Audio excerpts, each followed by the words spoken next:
Hello friends, welcome to my channel passion for greens. हम सभी ने जब गार्डनिंग की शुरुआत करी थी तो कितने पौधों से करी थी? 5 पौधे, 10 पौधे या मैक्सिमम 20 पौधे। लेकिन कब यह पौधे 20 से 200 बन जाते हैं हमें पता भी नहीं चलता। हम अपने पुराने पौधों में से प्रोपोगेट करके नए पौधे बनाते रहते हैं, सीड से नए प्लांट्स ग्रो करते हैं और नर्सरी से तो नए नए प्लांट्स लेकर आते ही रहते हैं। नर्सरी से हम जब भी प्लांट्स खरीद कर लाते हैं तो वह प्लांट बहुत ही हरे होते हैं, फूलों से भरे हुए होते हैं।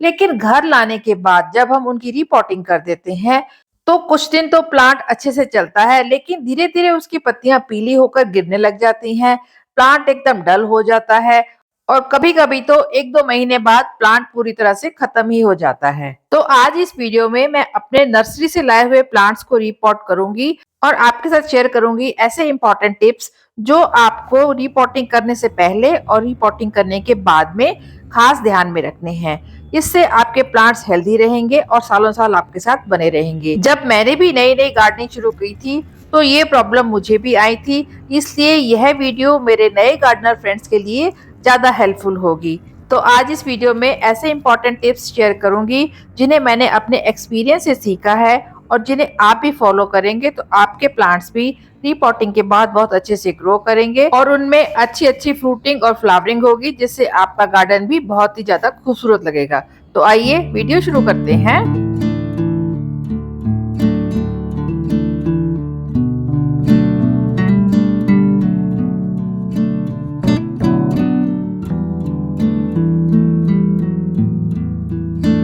तो सबसे पहला और मोस्ट इम्पॉर्टेंट फैक्टर है कि आप नर्सरी से प्लांट कैसा लेके आए हैं, यानी आपने किस तरह के पौधे को चुना है। जो भी आप प्लांट नर्सरी से लाएं वह पूरी तरह से हेल्दी हो, उसमें अच्छे से रूट डेवलप हो रखी हो और साथ ही उसमें किसी भी तरह का इन्फेस्टेशन भी ना हुआ हो। सेकेंड इम्पॉर्टेंट फैक्टर है कि प्लांट को रिपॉट कब करें। जब भी आप नर्सरी से प्लांट लाते हैं तो उस प्लांट को जो नर्सरी में एटमॉस्फेयर मिल रहा है और जो एटमॉस्फेयर उसे आपके गार्डन में आके मिलेगा वह एकदम अलग है। इसलिए उस प्लांट को आप थोड़ा सा टाइम दें ताकि वह अपने आप को नए एटमॉस्फेयर में, नए वातावरण में एडजस्ट कर सके। इसलिए जब भी आप प्लांट लाएं तो कम से कम 4 से 5 दिन का टाइम उसे जरूर दें ताकि वह नए एटमॉस्फेयर में अच्छे से एडजस्ट हो जाए। इस समय जो भी आप प्लांट नए लाए हैं उन्हें एक ग्रुप में रखें ताकि उन्हें आसपास के पौधों का मॉइस्चर भी मिलता रहे।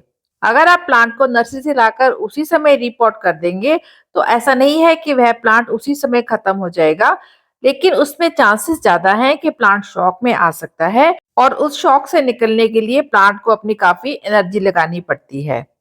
नर्सरी से प्लांट्स को अक्सर कटिंग से ग्रो किया जाता है और उन कटिंग्स को छोटी छोटी प्लास्टिक बास्केट्स में, जिन्हें नेट पॉट भी कहते हैं, लगाकर ग्रो किया जाता है। इस तरह की छोटी छोटी प्लास्टिक की बास्केट्स होती हैं जिनमें इन कटिंग्स को लगाया जाता है। तो आप भी जो पौधा लेके आए हैं उसमें चेक कर लें कहीं वह पौधा इस तरह की बास्केट में तो नहीं लगा हुआ, क्योंकि अगर वह ऐसे लगा हुआ है तो आपको इस बास्केट को बहुत ध्यान से हटाना पड़ेगा। इस नेट पॉट को कैसे हटाना है इसका डिटेल वीडियो मेरे चैनल पर अवेलेबल है, जिसका लिंक मैं डिस्क्रिप्शन बॉक्स में दे दूंगी। रीपॉटिंग से पहले आपको यह भी चेक करना है कि आपका प्लांट किस तरह की मिट्टी में लगा है। अगर वह मिट्टी ज्यादा क्लेई है, चिकनी मिट्टी है या इस तरह से लाल मिट्टी है तो आपको इस मिट्टी को हटाना होगा और नई गार्डन सॉइल में प्लांट को लगाना होगा, तभी प्लांट की अच्छी तरह से ग्रोथ होगी। मैं भी जो गुलाब के पौधे नर्सरी से लेकर आई हूँ वह सभी लाल मिट्टी में लगे हुए थे। तो देखिए इस तरह से सारी मिट्टी मैंने हटाई है और उन सभी पौधों को नई गार्डन सॉइल में लगाया है। सो रीपॉटिंग करने से पहले आप यह जरूर चेक कर लें कि आपका पौधा किस तरह की मिट्टी में लगा है और उसमें इस तरह की छोटी नेट बास्केट है तो उसे भी आप तुरंत हटाकर फिर ही रीपॉट करें। नर्सरी से प्लांट को लाने के बाद उसे कौन से पॉट में लगाना है यह भी एक बहुत इंपॉर्टेंट फैक्टर है, यानी सिलेक्शन ऑफ पॉट। प्लांट को रिपॉट करने के लिए आप चाहे प्लास्टिक का गमला लें या मिट्टी का लें या सिरेमिक का लें, किसी भी तरह का गमला आप ले सकते हैं, लेकिन गमले का जो साइज है वह मेन फैक्टर है। अगर आप एक ही बार छोटे पौधे को बड़े गमले में लगा देंगे तो उस प्लांट के सर्वाइवल के चांसेस थोड़े कम हो जाते हैं, क्योंकि बड़े गमले में खाद भी ज्यादा रहेगी और उसमें पानी का भी ज्यादा यूज होगा। इसलिए रीपॉटिंग करने से पहले ही आप यह डिसाइड कर लें कि आपके प्लांट का साइज क्या है और आप उसे उसी साइज के अकॉर्डिंगली नया पॉट दें। अगर आप अपने पुराने गमलों में रिपॉटिंग कर रहे हैं, तो उन गमलों में 1-2 दिन के लिए धूप ज़रूर लगवा लें, ताकि किसी भी तरह की फंगस वगैरह उस गमले में ना रह जाए। इस तरह से आप नए प्लांट को भी उन पॉट में लगा सकते हैं। एक बात का और ध्यान रखें कि हर गमले में ड्रेनेज होल प्रॉपरली बना हो, ताकि एक्स्ट्रा पानी आराम से ड्रेन आउट होता रहे।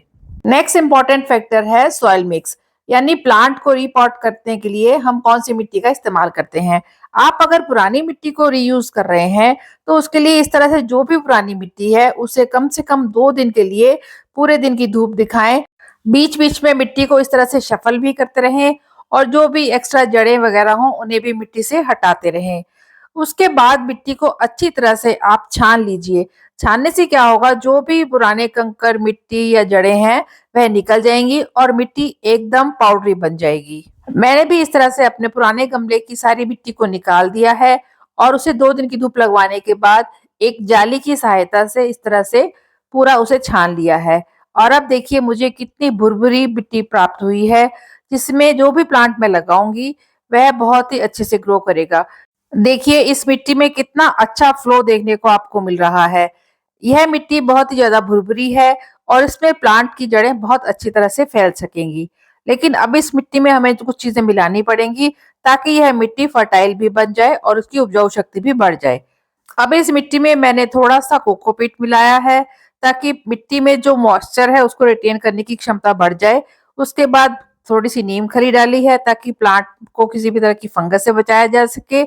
और काउडंग कंपोस्ट डाला है, जिससे प्लांट की जड़ें अच्छी तरह से ग्रो कर जाएंगी। और साथ में थोड़ा सा डीएपी और सीवीड भी डाल दिया है। क्योंकि अभी इस मिट्टी में मैं प्लांट रीपॉट करूंगी, तो इसलिए एप्सम सॉल्ट भी थोड़ा डालना जरूरी है, ताकि प्लांट को रीपॉटिंग के शौक से बचाया जा सके। और फंजीसाइड से किसी भी तरह की फंगस से भी प्लांट बच जाएगा। इस तरह से सभी चीजों को मिलाकर एक वेल ड्रेन मिट्टी तैयार हो गई है। अब इसमें आप किसी भी तरह के पौधे को लगाएंगे, तो वह पौधा शर्तिया ग्रो ही करेगा। जिस भी पौधे को रीपॉट करना है, सबसे पहले आप उसे उस गमले में एक बार रख के देख लें, ताकि आपको आइडिया हो जाए कि उस गमले का साइज प्लांट के लिए सूटेबल है कि नहीं। उसके बाद एक ठीकरी से गमले का जो ड्रेनेज होल है उसे कवर कर दें। जिस ग्रो बैग में प्लांट लगा हुआ है उसे बहुत ही ध्यान से आप कैंची की मदद से काट लीजिए, और प्लांट को बड़ी सावधानी से उस ग्रो बैग से बाहर निकाल लीजिए। इस समय आप ध्यान रखें कि प्लांट की जो रूट्स हैं वह बिल्कुल भी डिस्टर्ब ना हो, और गमले में अच्छी तरह से उस प्लांट को बीचों बीच रखकर साइड में सारी मिट्टी से कवर करके उस प्लांट को सेट कर दीजिए। जब भी आप इस तरह से प्लांट रिपोर्ट करेंगे, तो साथ ही साथ आप मिट्टी का भी ध्यान रखें कि अगर आपके प्लांट में मिट्टी लाल मिट्टी या क्लेई मिट्टी है, तो उसे आप इस समय हटा देंगे। इसके लिए आप पौधे को एक पानी वाली बकेट में रखिए, और जब मिट्टी पूरी तरह घुल जाए तभी उस प्लांट को निकालिए। इस तरह से प्लांट की जो रूट्स हैं वह बिल्कुल भी डिस्टर्ब नहीं होंगी, और आप प्लांट को पूरी तरह से नई सॉइल मिक्स में लगा देंगे, जिससे कि प्लांट की जो जड़ें हैं वह उसमें अच्छी तरह से ग्रो हो जाएंगी, और प्लांट अच्छे से डेवलप कर जाएगा। मैंने भी अपने सभी प्लांट्स को रिपोर्ट कर लिया है, और इन सभी बातों का ध्यान भी रखा है। जो प्लांट छोटे हैं उन्हें छोटे पॉट में लगाया है, और जो प्लांट बड़े हैं उन्हें उनके साइज के अकॉर्डिंगली ही पॉट भी दिया है। एक बात का और ध्यान रखना है कि इस समय जो आप प्लांट के लिए मिट्टी बनाएंगे, उसमें खाद की मात्रा को ज्यादा मत रखिए।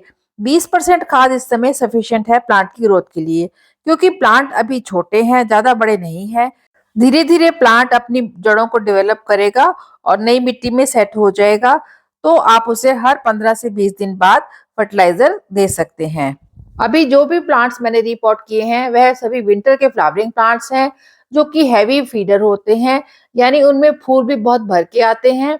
तो उसके हिसाब से ही उन्हें खाद की मात्रा की भी ज्यादा जरूरत होती है। तो बाद में उन्हें हर 15 दिन बाद कोई ना कोई लिक्विड फर्टिलाइजर या सॉलिड फर्टिलाइजर देते रहना होगा, ताकि प्लांट अच्छे से ग्रो करता रहे और फ्लावरिंग और फ्रूटिंग उसमें भरपूर मिले। अगला इंपॉर्टेंट फैक्टर है कि इस टाइम पौधे को रिपोर्ट करने के बाद रखना कहाँ पर है। तो तुरंत पौधे को तेज धूप में ना रखें।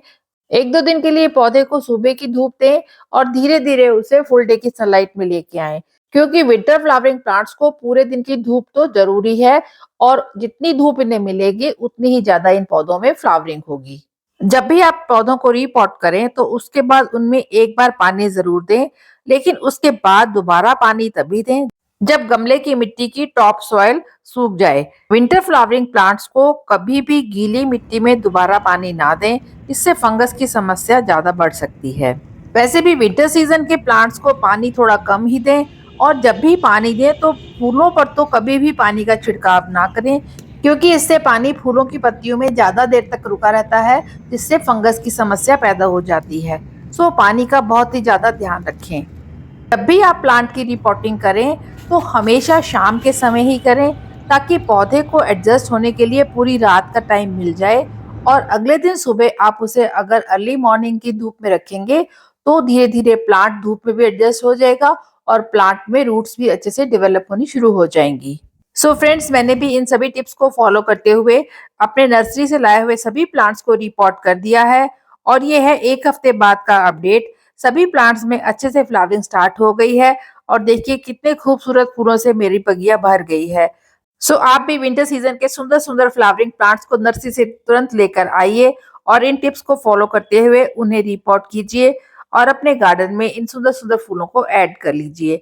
आई होप आपको ये वीडियो अच्छा लगा होगा और यूजफुल लगा होगा। सो इस वीडियो को लाइक कीजिए, कमेंट कीजिए, शेयर कीजिए और मेरे चैनल को सब्सक्राइब कीजिए। Thanks for watching.